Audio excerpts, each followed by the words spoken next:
This time on Whatever We Want, we talk about the Book of Boba Fett, Episode 7. Big boy spoilers up ahead. In the name of honor, happy Valentine's Day, Daniel. Happy Valentine's Day, joining buddy. us on the video episode, we're all dressed up. I don't know, Daniel, are you wearing the full suit? I'm going to quiz you really quick before we jump into things. Got the pants on? Wow, even as a belt. I didn't even do a belt. I've got my Darth Vader tie. The only thing I don't have on is shoes. Like I don't have shoes on. That's true. I have socks, but they're white socks, so I think that's even worse. But anyways, their time goes down in the description. If you like to jump around, let's jump into it. Enjoy!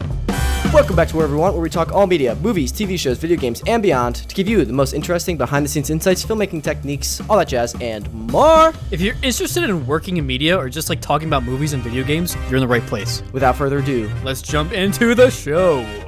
Can you believe Boba Fett said, do it? Do it! I literally lost it. I was literally, so what I've been, my sleep schedule was so off. I've just been like laying in bed like at midnight, because it's midnight in Pacific time, and I've just been watching it. And when he said do it, I literally almost burst out loud. All my roommates were sleeping. I was like, oh my God, to like contain myself. But what were your thoughts on the Rancor overall? I mean, you called it, man. You called it where you were like, oh, this Rancor training, he's going to come in. I was so strategic with my TikTok time that I posted it, because I made sure to post that prediction before the episode came out in case it came to fruition, and it did. So I'm so happy I did that, and everyone was like, you called it. I was like, hey, yeah, I did. But no, I think it was a really good episode. Again, I'm taking this jacket off. It's hot. It closed off on a lot of things, but at the same time, there's like some weird pacing throughout, you know? That question was the Rancor. We'll get into the episode. Yeah. Okay, no, the Rancor, really well done, really good CGI. It gave me a lot of energy from like Bad Batch when they were dealing with the Rancor baby. You know what I mean? When they had to go capture that. Yeah. I like we mentioned the CGI.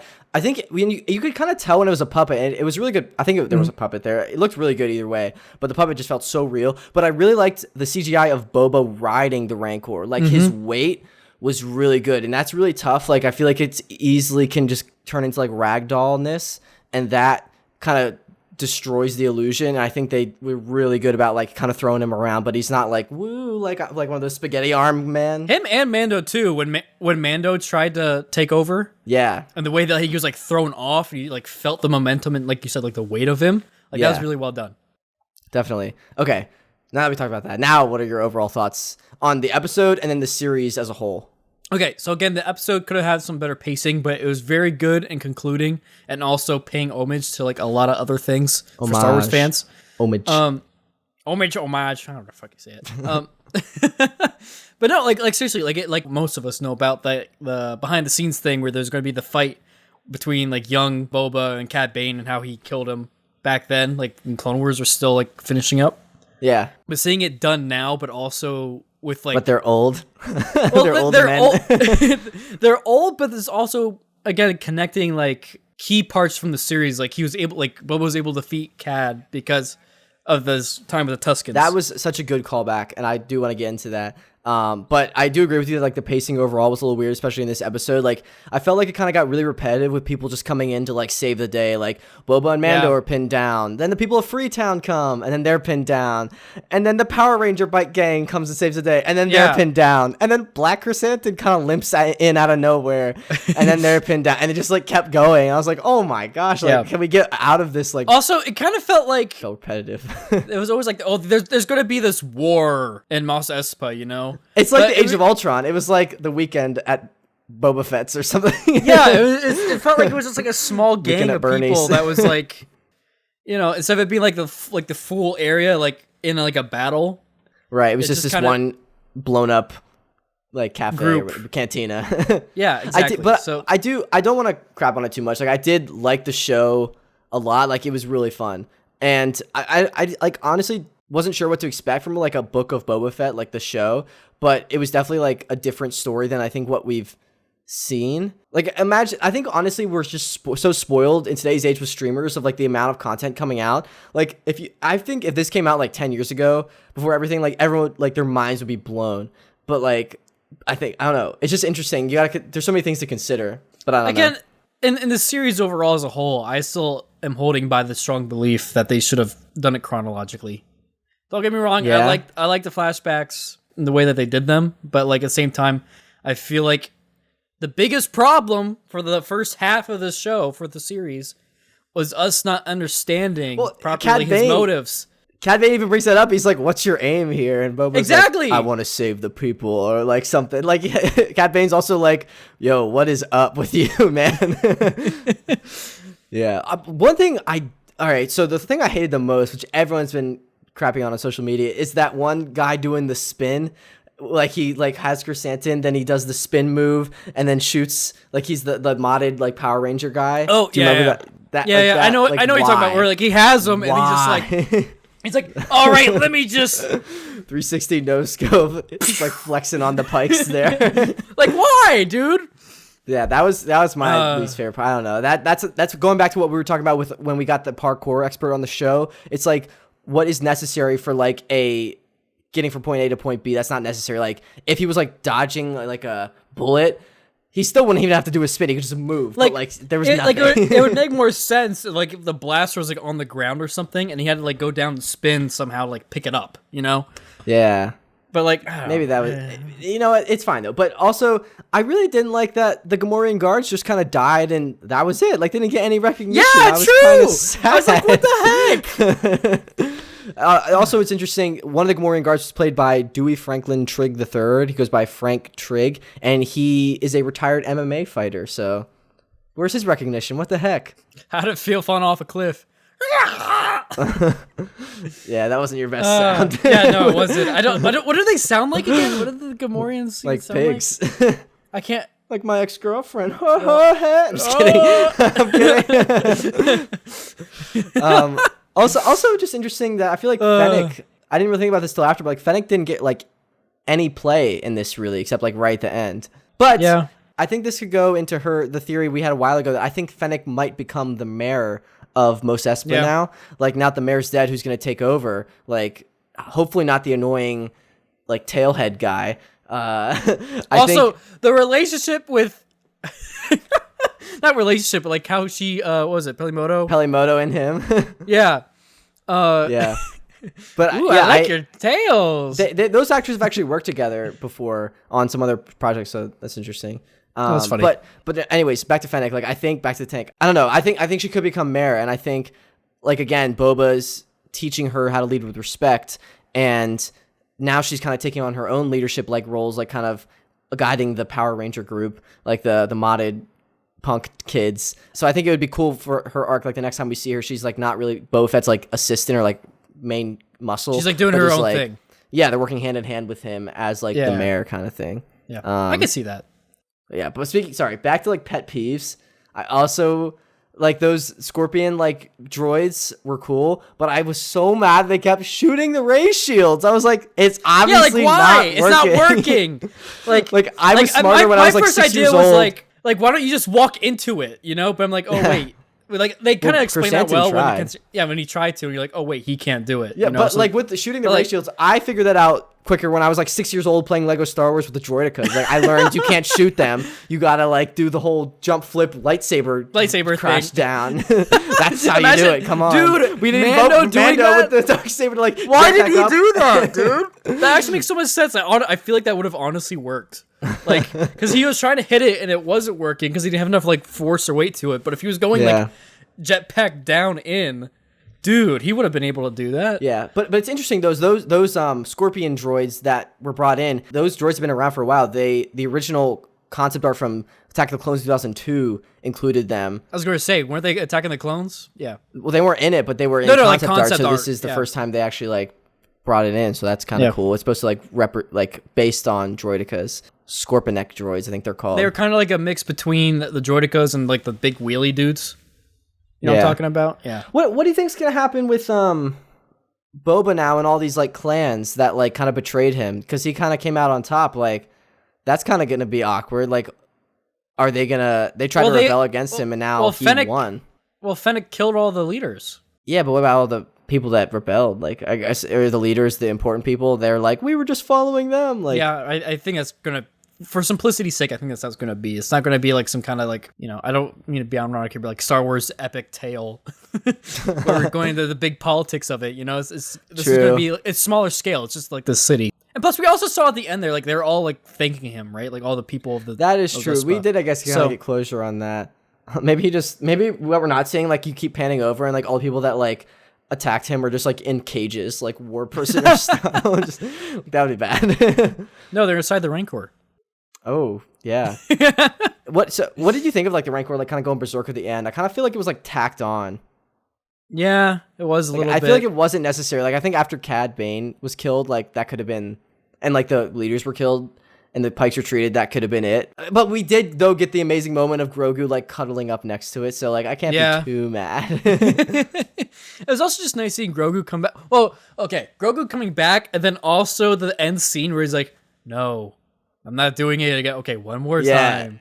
Well, I want to talk about that in a bit, but right before we get there, I just loved him and Mando like reuniting and Grogu like force sleeping into his arms. That was amazing. But I do want to ask you, where do you think like Mando and Grogu are going at the end of this now? Like, what's their new goal and mission? He is also the rightful technical ruler of Mandalore, so now he's going to be trying to figure out a way to like restore that in a way.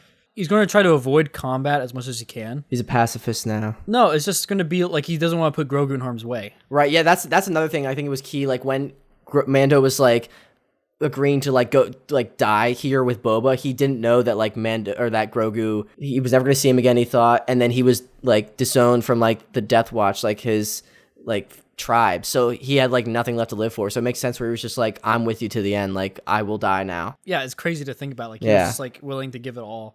Also, I forgot to mention, I put some decorations in my background for our YouTube audience. Yeah, I saw. I think that deserves a comment of what we should do for St. Patrick's Day, because we have some stuff planned out, so let us know. Leave a comment. Yeah, anyways, back to the tank. So, I think with Mando in Season 3 and Grogu, I was a little worried that, like, now that Grogu's back with Mando, that was gonna kind of undermine the storytelling of like seasons 1 of 2 of Mandalorian, because they're basically back at like square one. But they're not back at square one. I kind of thought about it. Sometimes I think just in life in general, what you think you want or need isn't what you think it is. And for Grogu and Mando, they thought Grogu had to go become a Jedi. And now that he like trained for a while and figured out like he was gonna like figured out what that life was like, saw what that life was like, he realized that Luke is not his path and being a Jedi is not his path. So I think season 3 is going to be a new beginning and kind of Mandalorian and Grogu finding out what their life is going to be together.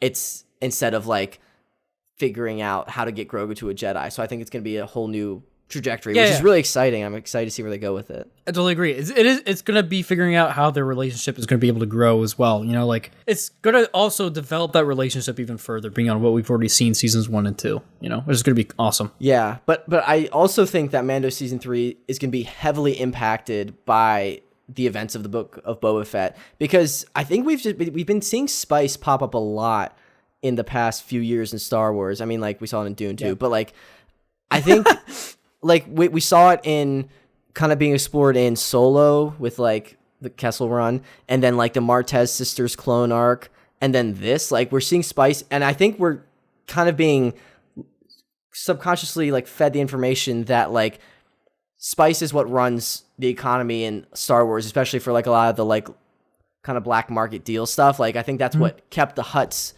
like profiting. And now that like Tatooine, this hub for like spice trade, was kind of just like stopped, I think that's going to have ramifications across the whole galaxy and for a lot of like economies. And I think that could lead to a lot of war in the future, which might ultimately lead to like what creates like a power vacuum that leads to like the First Order coming into existence in the sequels. So that might be really interesting to see how that connects. Well, technically we're already at a point where we're seeing the Empire or the First Order come back, right? I mean, that's what we saw again in Mando season 2. So even though Mando defeated Moff Gideon, there's going to be other powerful forces that he's going to have to deal with. Goff Midian, maybe his brother. Well, that's the thing. He's also still alive, if you think about it. So, like, that's he's true. in Republic hands. So, like, but yeah, will that be good hands? You know what's going to go on there. I'm curious what you think. Like the moment looks like right after the end of last episode when Grogu chose Mando's suit. Was Luke like salty or like butthurt about it? He was like, really? Like, you didn't choose Yoda's lightsaber? Do you realize how much history this has? And then you just sit there like, Goku's like, Patu. Eats frog. like maybe like the reason Luke didn't come back to Tatooine, he's just like so pissed that he didn't choose Yoda's lightsaber. He's like, R2, get him out of my sight. And then R2 just like flew him to Tatooine. And that's why R2 didn't even like check to make sure he got home to Mando. Like he just dropped him off with this random crazy lady in the hangar. When he was like, oh, that's good enough for me. Peace out. I did my job. Yeah, that is honestly weird to think about. Like, how would either Luke or R2 know to go to that hangar? You know what I mean? Like, how did they never met with her? So it literally was just like a random drop off if you think about it. And you're just like, oh, okay. Just like he'll survive on Tatooine. That's where a lot of people are in our universe for some reason. we have family there, you know. Yeah. I do think that one of my favorite moments was just before all the people came in and like kept like saving them and like got repetitive. I love just seeing like Boba and Mando just teaming up, like and using their like diverse weaponry, like, and that was so cool. Yeah, man, it was pretty badass. Like when Boba started doing like the knee things. He started like kicking up his knee things, and then like the sweeping shot with like Mando doing like the whistling birds thing. Yeah. That was so cool.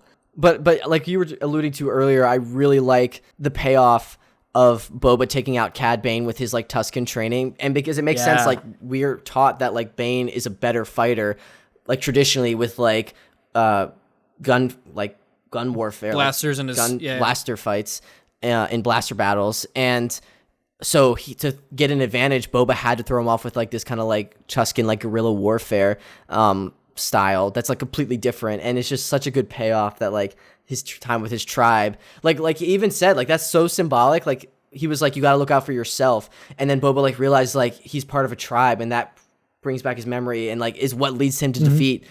Like it's these two dueling ideologies coming to a head in this, and like Boba's like being part of like a tribe one. So that's just an amazing moment come to fruition there. No, I totally agree. It was great duality between the two. Yeah. And then we also see in that moment that Cad's hat comes off, and we see he has a metal plate, which kind of proves, and that goes back to again when they had their fight when they were younger in that deleted Clone Wars scene, when he shoots him Cad Bane in the head, and so he had to get that, I guess, adjustment. I guess he went to Thundercat, like the modder, and got his work done too. But speaking of Bane, I feel like he was kind of tacked on a little bit at the end. Like I kind of wish maybe we would have seen him throughout the series funny. More.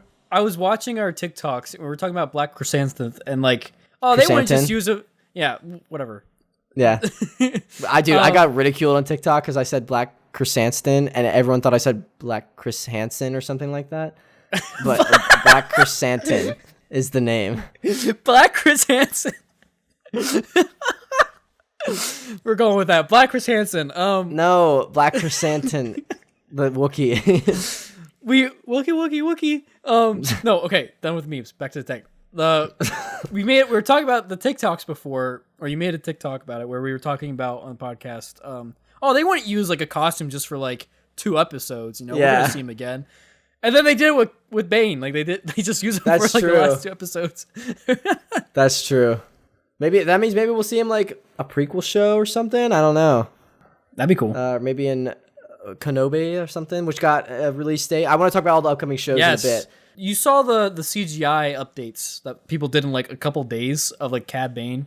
Yeah. Like this was like the first for like only a couple days after like episode 6, and they really started like already going like hard into making it look more like the, you know, Clone Wars style, and it looked good. It did look good, really good. I feel like Cad Bane's at a different point in his life now. Like I think their skin like gets wrinklier and like lighter, like kind of less saturated. I mean, it wasn't even that. They adjusted his nose. Like, Like maybe he had like a bad nose injury that we haven't seen. Like he was in maybe he was playing basketball and that's why he was out in the desert. And then he just like stumbled onto Cobb Vanth, and then we saw him, and he like got hit in the nose by basketball. That's what happened. I'm not saying that the vanilla CGI is bad. It's great. It's amazing. Yeah. I just wanted to make a point of how crazy it is, how quick people can do that is super realistic stuff. You know what I mean? Like I said, I think we could have gotten Cad Bane earlier. And I know a lot of people were theorizing like, oh, we might see like a DH Han or Leia like in this episode. I'm really glad we didn't get any more cameos at the end of this. Yeah. I feel like that would have been extremely tacked on. So I think that was a really smart decision. Same. What do you think is going to happen with Cobb Vanth with that post credits in the back tank with Thundercat about to modify him / serenade him? I think he's going to get healed up or modded, whatever it may be. and he's going to go back to Freetown. He's gonna have a robot shoulder. Yeah, he's going to be working with Boba. Like there's going to be like a respect there because of that. Yeah. I'm not sure if there's going to be like a debt. Probably no. Actually, no. There won't be a debt because Freetown came in aid. So if anything, Boba owes them something. Yeah, true. Some spice. Sugar spice, everything nice. Let's kind of take a step back again, just overall arcs. I think honestly, I think Chrysanthemum's arc was my favorite. Like he starts out as this like menacing bounty hunter that seems like very alone, and then he turns and joins the team and fights with them at the end, and like kind of becomes part of this like Boba family, a BF you might say. It's very festive for Valentine's Day. And then like Boba ends up risking his own his own life, save him on the battlefield. I mean, that's really cool. He was like a tank, like getting shot and like freaking his foot dragging behind him. That was crazy. Yeah, dude, it was crazy. I also loved like what was it? First, what was it? The biker gang, whatever, got attacked by the people. Yeah. And then you saw him out with the Transoceans, and then my first thought that what he was thinking, I was like, oh, I hope they turn on me. I hope they do it. And then they started whipping stuff out, and he's like, yeah! Finally. Yeah, maybe that's the story he told, and then this was just like a recreation, but like actually like he shot the first shot. But like when he told the story to Boba, he was like, oh yeah, they shot first. Of course, it was a coordinated attack. Yeah. They all started attacking me, you know? They all piled on top of me on the town hall building there, you know? It was crazy, man. I got out of it, though. I bashed their skulls. Like, you just see their, like, arms everywhere. Yeah. Thinking back on this episode, this last episode kind of was structured the same way as the whole series. Like, the whole series and this episode started out, like, just on, like, Boba Fett. And then eventually, like, in the middle, like Boba Fett just leaves. Like for this one, he goes to see like the Rancor, get his Rancor, and in like the actual series, it's like focuses on Mando, and then like he comes back and it's his story again at the end. Like it was reflected like the same. You know, it's like poetry. It rhymes, like George Lucas always said.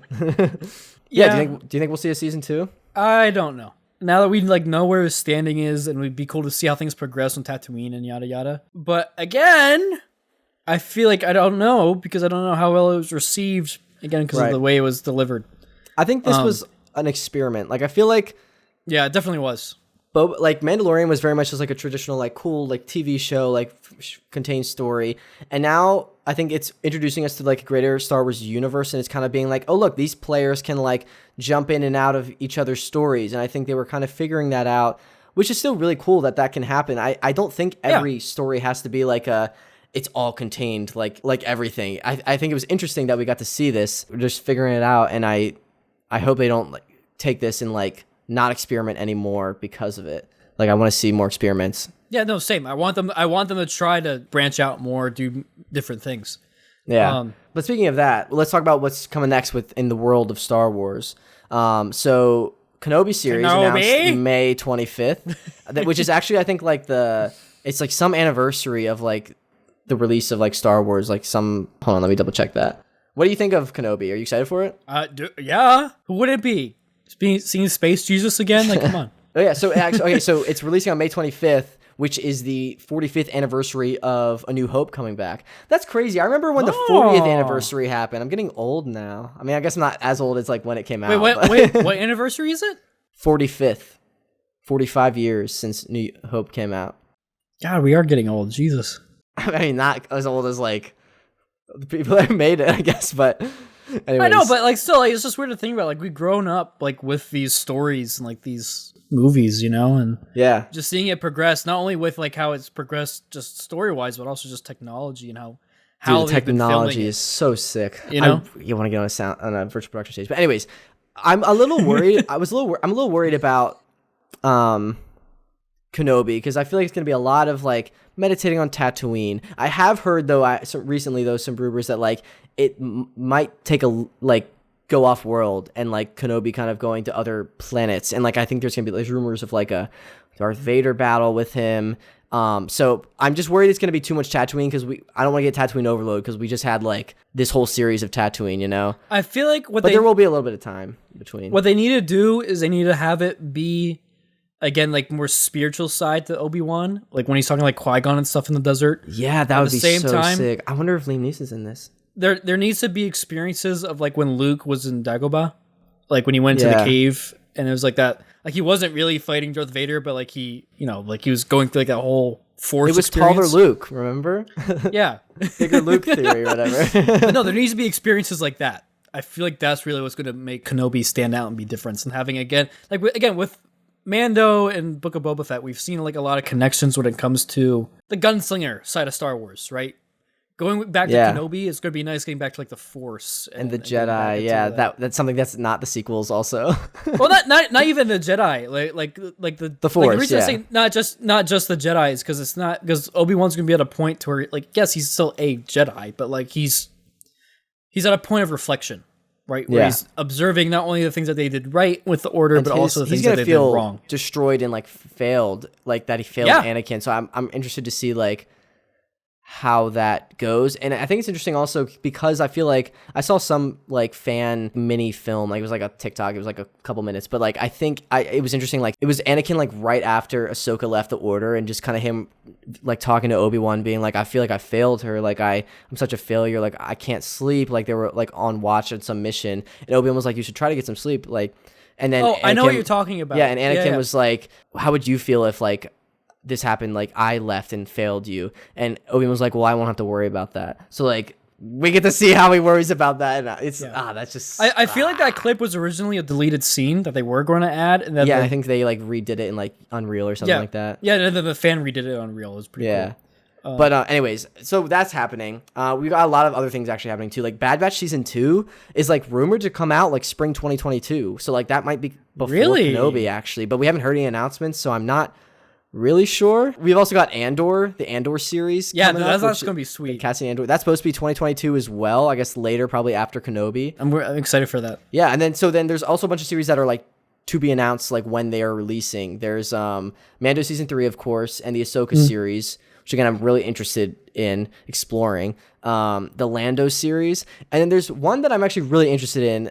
There's one called The Acolyte, and I'm really interested in this. So I did a little research, and the show is supposed to focus on the emergence of dark side powers in the final days of the High Republic era, which is this kind of new project that Star Wars and Lucasfilm has been doing, and there's like books that have been releasing, and that takes place, I think, like between like 85 and like 300 years before Episode 4 is like when it takes place, and it's supposed to be the height of like the Republic and the Jedi, like at their most powerful. So like Yoda, I think, is going to be around, and it's supposed to be like a time of expansion, like kind of where the galaxy is like discovering and expanding to the outer rim territories. They weren't as established as they were in like today's time or like whatever time.